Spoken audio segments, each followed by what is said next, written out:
Now that we have finished looking at all the documents that we have found during the grantor process, let's make a copy of the documents that still apply to our property. These are the documents that we circled.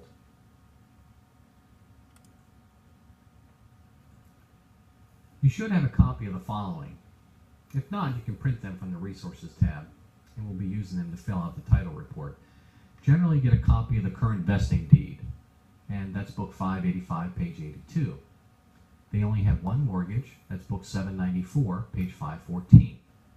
And when you copy a mortgage, most clients only want the front page that shows the names and the page that shows the amount of the loan. And a lot of times that's on the front page, or it could be on the second or third page. And again, a plat is nothing but an overhead drawing of a parcel of land. Along the lot lines, the surveyor puts the course and distances to outline of the property.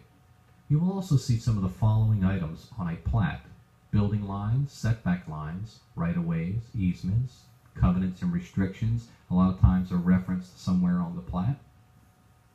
It's best to look at your particular lot and look at all the individual lines that may be affecting your lot itself. And we'll go into that a little more in detail.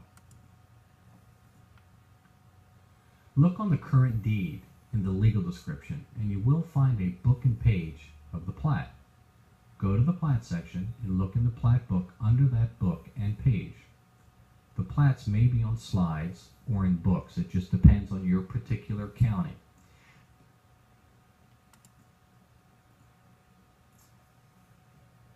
Our example plat is Plat Book 51, page 155. And this is on a big slide, about 2 feet by 3 feet. It's rather large.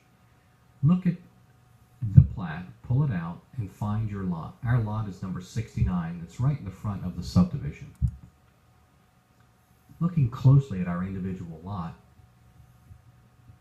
Lot 69, Block A, Unit 2, Bellingrath Plantation, we'll discuss some of the items that we find on the plat. And as you can see, the lines kind of show, it's kind of hard to see from this picture, but in the front along Bellingrath Court, you will see there's a setback line. And basically that's put on there from the developer. They don't want the builders of the house to build the house closer to the street than this line. So it keeps all property in line in the street, and someone doesn't build too close to the street. There's also a line on the right-hand side along Bellingrath Drive where there's a building line there. They don't want the house too close to that street. And on the left-hand side, there's also a building line, and in the rear, there's a drainage easement and a sign easement for this particular piece of property. The owner of the property and the developer's name is always listed on the plat. So generally, the developer is the owner at some point in time. They're the ones that buy the raw land, divide it into a subdivision, and then sell the lots. And their name is usually listed on the plat.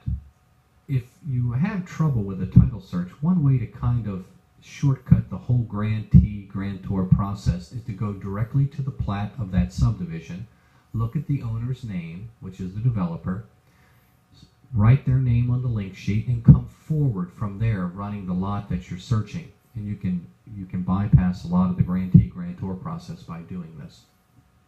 But this shows you who the owner is, and you can look at the date of the plat. You can know for a fact that they owned the property during that year.